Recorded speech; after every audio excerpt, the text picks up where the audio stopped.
해마다 요즘처럼 이렇게 연말이 되면 늘 반복되는 생각인데요. 참 올해도 어려운 중에 하나님의 도우심으로 잘 살았다 하는 그런 안도감입니다. 그러면서 여기까지 도와주신 하나님께 얼마나 감사한지 모릅니다. 오늘 이 순간까지 하나님의 도우심으로 우리가 살아온 줄로 믿습니다. 지키시고 인도해 주신 하나님 은혜에 감사할 수 있는 우리 성도들 되시기를 바랍니다.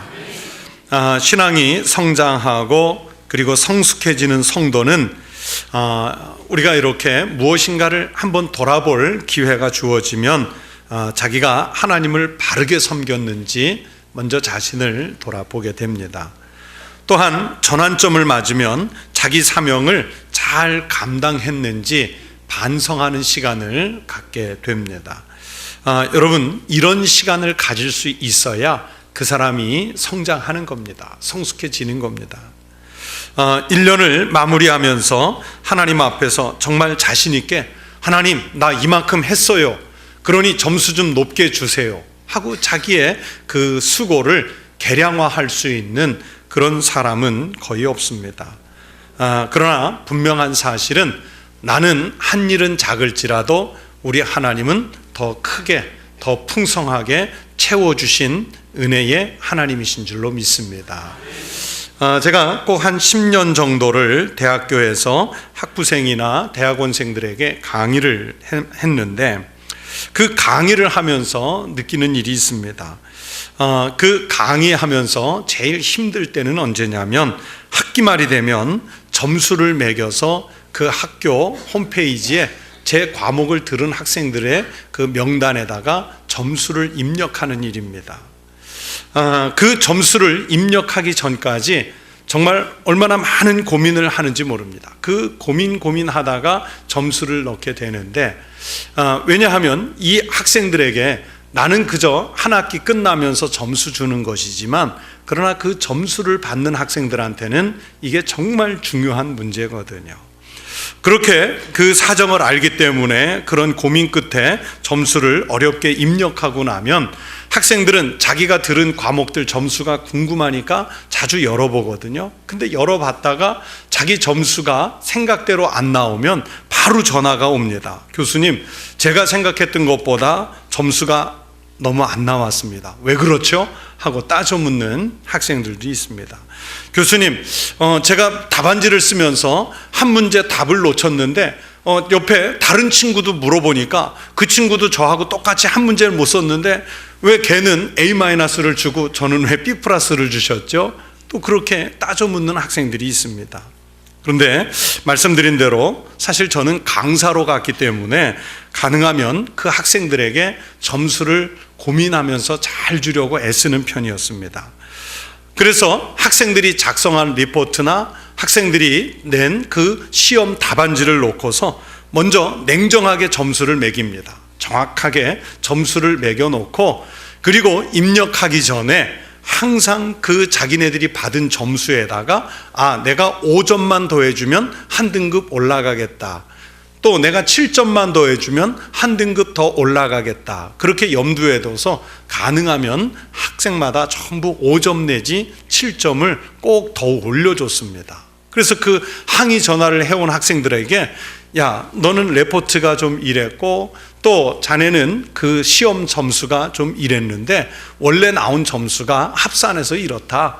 그런데 거기에 내가 5점, 7점을 더해줘서 그렇게 올라간 건데 그냥 원래 나온 대로 줄까? 그러죠.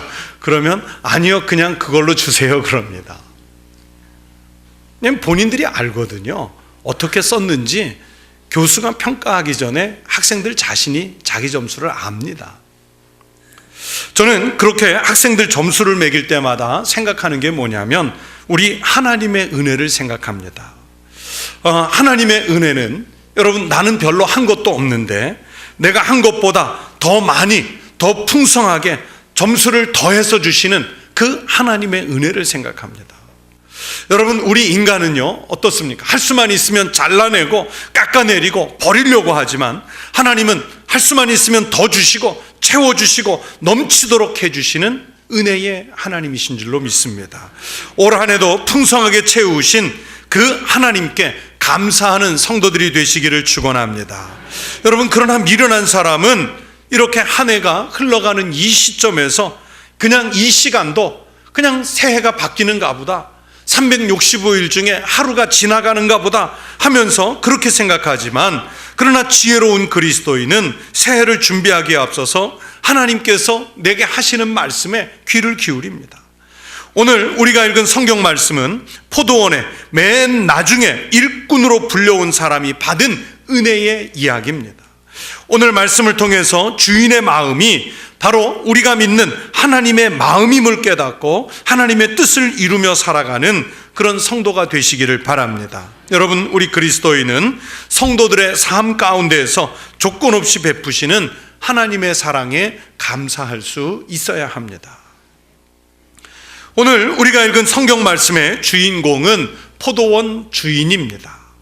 우리가 성경을 오늘 8절부터 본문으로 읽었지만 그 내용은 1절부터 보셔야 그래야 그 흐름을 정확하게 알 수 있습니다. 오늘 본문 속의 포도원 주인은 하나님을 의미합니다. 1절 말씀해 보시면 천국은 마치 품꾼을 얻어 포도원에 들여보내려고 이른 아침에 나간 집주인과 같으니 하셨습니다. 여러분, 천국의 주인이 누굽니까? 천국의 그 집주인이 누굽니까? 하나님이시지 않습니까?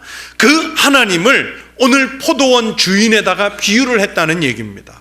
여러분, 포도원 주인은 사랑이 넉넉한 분입니다. 풍성한 분입니다. 포도원 주인이 오늘 포도원에서 일할 일꾼을 구하기 위해서 이른 아침부터 인력시장에 나갔습니다. 그것도 한 번만 나간 것이 아니라 여러 차례 인력시장에 나가서 일꾼들을 데려다가 자기 포도원에서 일을 시켰습니다.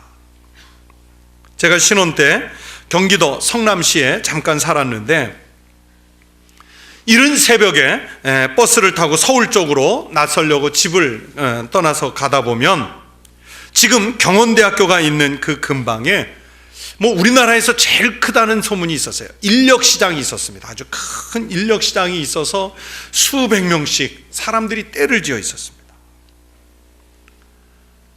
어느 업체에서 아니면 어느 노동 현장에서, 건설 현장에서 자기를 일꾼으로 불러다 써주기를 기대하면서 일용직 일하시는 분들이 매일 아침 거기에 와서 진을 치고 있는 겁니다. 그런데 제가 조금 늦게 나가는 날이 있습니다. 예를 들어서 아침 7시 조금 지나서 나가다 보면 그때까지도 아직 일터에 불려가지 못한 그 분들은 그날 일을 허탕친 것이기 때문에 뿔뿔이 흩어져서 아주 힘이 빠진 걸음으로 집으로 돌아가는 그런 모습들을 종종 볼 수가 있었습니다. 여러분, 어느 주인도 늦은 시간에 일꾼을 데려다가 하루 일당을 다 주고 일을 시킬 사람은 없기 때문입니다. 하지만 오늘 성경 말씀 속의 포도원 주인은 하루 동안에 무려 4차례나 인력시장에 나가서 일꾼을 데려왔습니다. 이스라엘 시간으로는 3시, 6시, 9시, 11시에 일꾼을 불러왔습니다. 그런데 문제는 이 주인은 일찍 온 사람이나 늦게 와서 일을 시작한 사람에게나 오늘 말씀해 보면 일당을 똑같이 줬습니다. 여러분, 이런 주인은 세상에 없습니다. 이렇게 일꾼들이 일한 시간에 관계없이 똑같은 품삯을 주었다는 것은 우리 인간이 가지고 있는 조건에 관계없이 은혜를 베푸시는 하나님의 사랑을 상징합니다. 하나님은 우리 인간을 구속하시기 위해서 창세전부터 구원의 계획을 세워주셨습니다. 그리고 예수님은 낮고 천한 자리로 성육신에서 와주셨습니다. 그래서 인생 내내 죄와 허물에 매여서 방황하는, 미처 일자리를 못 찾아서 안타깝게 방황하는 인력시장의 일꾼 같은 심정으로 살아가는 우리를 부르시기 위해서 우리에게 오셨고 마지막에 우리를 불러주셨습니다. 하나님은 우리를 구원하시는데 여러분, 우리가 생각하는 인간적인 기준에 따라서 차별하지 않으십니다. 언제나 누구에게나 자비로우신 하나님이십니다. 포도원 주인은 인력시장에서 일꾼으로 가지 못한 사람들에게 무능하다고 욕하지 않습니다. 그들이 늦게 왔다고 품삯을 줄이지도 않았습니다. 이미 지나가버린 시간을 허송세월했다고 그들에게 비난하지도 않았습니다. 그냥 사랑하는 마음으로, 긍휼히 여기는 마음으로 그 일꾼들을 불러줬습니다. 지금 성경 말씀에서 중요한 것은 주인에게 부름을 받았다는 사실이고, 그리고 주어진 시간 동안 감사한 마음으로 열심히 일을 하면 되는 것, 이게 바로 일꾼의 자세인 거죠. 사랑하는 성도 여러분, 우리는 지금 한 해를 마무리하는 이런 주간에 와 있습니다. 지난 시간을 돌이켜보면서 부끄럽고 죄송한 마음이 있습니까? 또 사업이 어려워서 가정이나 자녀들 문제 때문에 실망하거나 낙심한 마음도 있지 않습니까? 실패한 일과 어려워진 일들에 대해서 여러분, 우리가 절망하거나 포기하지 마십시오. 자신의 무능함에 대해서 여러분 탓하지 마십시오.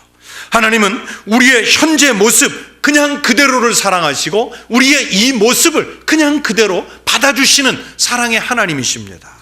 우리는 그 부르심에 응답하기 위해서 나오기만 하면 됩니다. 최후의 순간까지 부름받을 것을 기대하면서 하나님 앞에만 서 있는 믿음의 성도들이 되시기를 축원합니다. 성도 여러분, 우리 그리스도인은 하나님의 은혜 덕분에 구원받았다는 사실에 늘 감사해야 합니다. 오늘 본문 말씀 중에 여러분 16절 말씀을 함께 읽겠습니다. 16절입니다. 이와 같이 나중된 자로서 먼저 되고 먼저 된 자로서 나중되리라. 그리고 본문 바로 앞에 19장 30절 말씀도 함께 읽어보실까요? 19장 30절. 그러나 먼저 된 자로서 나중되고 나중된 자로서 먼저 될 자가 많으니라. 같은 말씀이 나오죠? 앞뒤에. 포도원 일꾼의 비유는 이 같은 말씀 사이에 들어가 있습니다. 그 배경은 이렇습니다. 예수님께서 예루살렘에 들어가시기 전에 베레아 지방이라고 하는 곳에서 잠시 머물면서 가르치셨는데, 어느 날 한 부자 청년이 예수님을 찾아와서 선생님이요, 내가 무슨 선한 일을 하여야 영생을 얻으리이까? 그러면서 예수님께 영생의 길을 물었습니다. 예수님은 그 부자 청년에게 답해 주셨습니다. 예수께서 이르시되 네가 온전하고자 할진대 가서 네 소유를 팔아 가난한 자들에게 주라. 그리하면 하늘에서 보화가 내게 있으리라. 그리고 와서 나를 따르라 하셨습니다. 주님의 이 말씀을 따라갈 수 없었던 이 부자 청년은 그냥 근심하면서 주님을 떠나갔습니다. 그 청년이 돌아간 후에 제자들은 자기네들만큼은 모든 것을 버려두고 주님을 따랐기 때문에 자신들의 받을 상급이 무엇이냐고 아주 의기양양하게, 그 청년은 포기하지 못해서 근심하며 돌아갔지만 우리는 다 버리고 주님을 따랐으니까 우리가 받을 상급이 무엇이냐고 아주 의기양양하게 예수님께 물었습니다. 예수님은 제자들에게 예수님을 따르는 자들이 받을 상급이 무엇인지를 마태복음 19장 28절 29절에서 답해 주십니다. 제자들은요, 그때까지도 자신들이 예수님을 따르고 희생한 대가가 나중에 어떤 보상으로 주어질 것인지 여기에 관심을 가졌습니다. 이런 배경을 가지고 예수님은 제자들에게 예수님을 따르는 참된 자세가 어떠해야 되는지 가르쳐 주시기 위해서 오늘 본문 말씀인 포도원 주인의 비유를, 그리고 부름받은 일꾼의 비유를 말씀해 주신 것입니다. 여러분, 그리스도인의 삶은 공적을 쌓고 보상을 받는 일에 초점을 맞추는 것이 아닙니다. 하나님의 은혜 덕분에, 하나님의 절대적인 사랑 덕분에 구원받았다는 그 감격에 우리의 신앙의 초점이 맞추어져 있어야 합니다. 주님을 따라 살겠다는 오늘 우리 기독교인들이 우리의 힘과 노력에 의해서 받을 수 있는 상급의 문제보다는 먼저 구원받을 수 없는 형편에서 구원하신 그 은혜에 감사할 수 있으시기를 바랍니다. 성도 여러분, 한 해를 마무리하면서 지나온 시간 속에 내가 뭘 잘했다, 하나님 앞에서 내가 이만큼 했다 하는 그 공적을 내세우는 것보다 지금까지 도와주시고 이끌어주고 또 지켜주신 하나님께 감사하시기 바랍니다. 그리고 오늘까지 도우신 하나님께서 새해 2015년에도 도와주시도록 기도하고 새해에 내가 주님을 위해서 무엇을 할 것인가 하는 헌신의 마음을 이 주간에 깊이 준비하시기를 바랍니다. 나 같은 죄인을 주의 자녀로 부르셔서 인도해 주신 하나님께 감사하는 성도가 되시기를 축원합니다. 이 시간 제 이야기를 말씀드려 죄송합니다. 사실은 당회에서 저희 장로님들께는 상세히 설명을 드렸던 일인데 우리 성도님들께는 잘 말씀을 드리지 못했었습니다.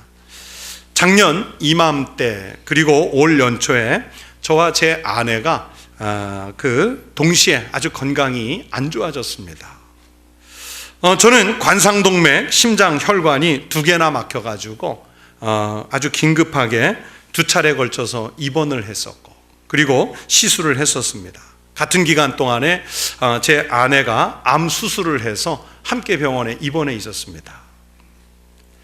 제가 수술대에 누웠는데 제 혈관을 영상으로 들여다보시던 그 교수님이 제게 이렇게 말했습니다. 지난 2달 사이에 돌아가셨어도 아무 말 못할 뻔했습니다. 이 상태로 지금 살아있는 걸 감사하십시오. 지금 상태가 너무 안 좋아서 시술이 한 번에 안 되고 위험하기 때문에 2차례 나눠서 하겠습니다. 그리고 2번째 한 후에 경과를 봐가면서 더 할지 말지를 여부를 결정하도록 하겠습니다.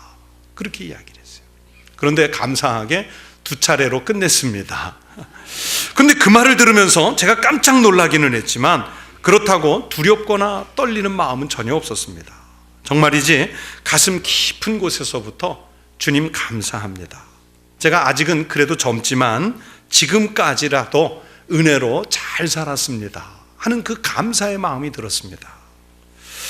그렇게 1차 시술 후에 2차 입원을 앞두고 여러 가지 마음을 좀 정리하면서 성경을 읽는데 하나님의 말씀, 시편의 말씀이 제게 그렇게 와 닿았습니다.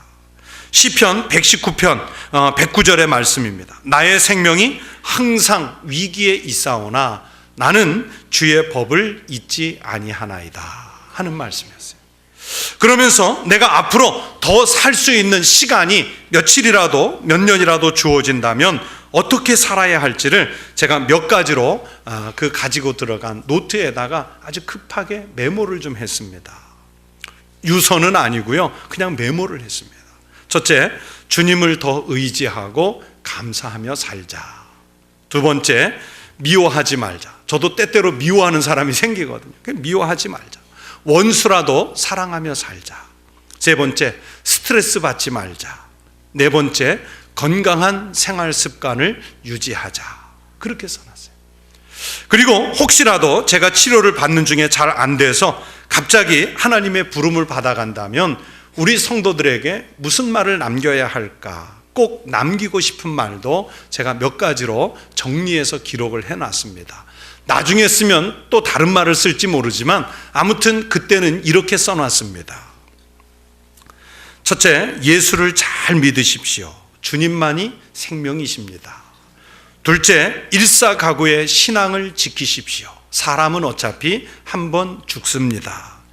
셋째, 서로 사랑하고 용서하십시오. 잘못이 있어도 하나님께 맡기십시오. 그 사람보다 내가 하나님 앞에서는 더 큰 죄인입니다. 4번째, 제 아내와 자녀들을 부탁드립니다. 5번째, 더 좋은 목회자를 모시기 위해서 기도하시고 특별히 잘못된 것 아니면 합력하여 선을 이루게 해 주십시오. 6번째, 주님이 우리 성도님들과 늘 함께 해 주시기를 바랍니다. 그렇게 정리했었어요. 연초에 치료받으면서 먹었던 제 마음가짐입니다.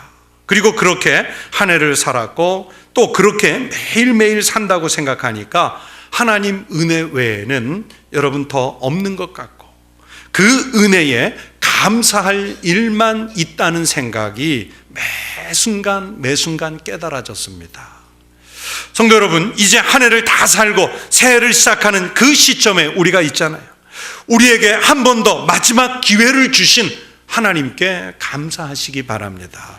오늘 이 본문의 일꾼들 중에 가장 늦게 부름받은 일꾼은요, 6절에 보시면 제11시, 즉 11시라고 되어 있는데 여러분, 우리 시간 11시가 아닙니다. 이 시간은 우리의 시간으로 따지면 지금 오후 5시입니다. 그런데 일을 마치는 시간은 12절에 말씀한 대로 1시간밖에 일하지 아니하였거늘, 즉 5시에 불려와 일을 시작해서 1시간이라고 6시에 일을 마쳤다는 얘기입니다. 그런데도 주인은 더위를 견뎌가며 하루 종일 일한 사람과 똑같이 하루 일당인 한 데나리온을 주었습니다. 여러분, 우리는 이 말씀에서 하루 종일 일하고 일당을 받은 사람과 1시간만 일하고 일당을 받은 사람의 형평의 문제를 보자는 것이 아닙니다. 완전히 일을 포기했을 시간에 불러주셔서 일을 하고 일당을 무사히 받게 된 것에 감사하는 그 일꾼의 마음을 보자는 것이 여러분 이 말씀의 중심입니다. 아침 일찍 와서 일을 한 사람들은요, 분명히 불평할 마음이 있습니다. 나중 온 이 사람들은 1시간밖에 일하지 아니하였거늘 그들을 종일 수고하며 더위를 견딘 우리와 같게 하였나이다. 그러며 불평을 해요. 온종일 일한 일꾼들은 자기들도 만약에 주인이 불러주시지 않았다면 일을 할 수 없었다는 자신들이 받은 과거의 은혜를 잊어버리고 있습니다.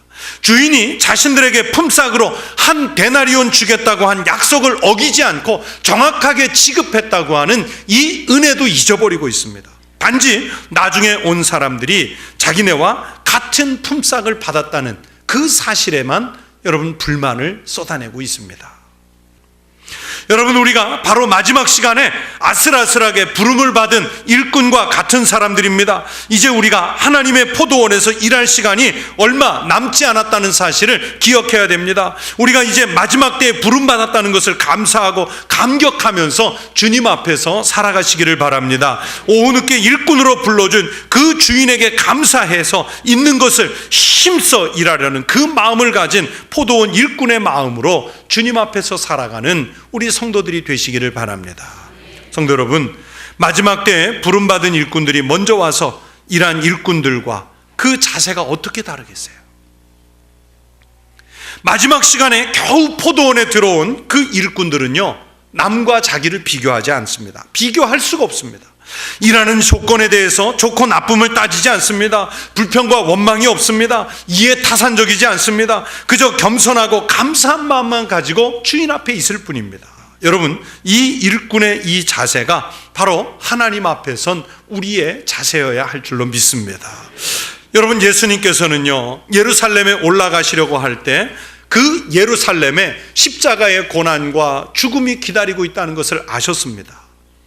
오늘 본문 바로 뒤 18절 19절을 보시면 보라, 우리가 예루살렘으로 올라가노니 인자가 대제사장들과 서기관들에게 넘겨짐에 그들이 죽이기로 결의하고 이방인들에게 넘겨주어 그를 조롱하며 채찍질하며 십자가에 못 박게 할 것이나 제3일에 살아나리라. 예수님께서 제자들에게 말씀하시는 거예요. 우리 예수님은요, 하나님의 구원의 사역을 위해서 마지막에 부름받은 그 일꾼의 마음을 가지고 십자가를 지시러 예루살렘에 올라가셨습니다. 그래서 우리가 같은 그리스도인임을 자처한다면 십자가를 지셨던 그 예수님의 마음을 품고 우리가 주님 앞에서 살아가야 할 줄로 믿습니다. 이제 한 해를 결산하는 때입니다. 이 한 해를 잘 인도하신 하나님께 감사하는 성도들이 되시기 바랍니다. 여러분, 이것저것 이런 형편과 저런 상황을 다 떠나서 겨우 부름을 받아서 주님의 구원하신 은혜의 자리에 지금 와 있음을 감사하는 성도들이 되시기를 바랍니다. 원래는 올 수 없던 자리, 안 불러주셔도 할 말이 없는 사람이었는데 분명한 사실은 지금 우리가 구원받은 자리에 있고 하나님이 부르셔서 사명자로 세우신 자리에 있게 된 줄로 믿습니다. 그 은혜에 감사하여서 남은 2014년 며칠이라도 한 해를 최선을 다해서 마무리하시고 또 기회를 주셔서 2015년 한 해를 더 주신다면 그 새해에는 더 크게 주님의 사명을 감당하는 믿음의 사람들이 되시기를 축원합니다. 하나님께서 우리를 불러주셨습니다. 하나님께서 우리를 사랑해 주십니다.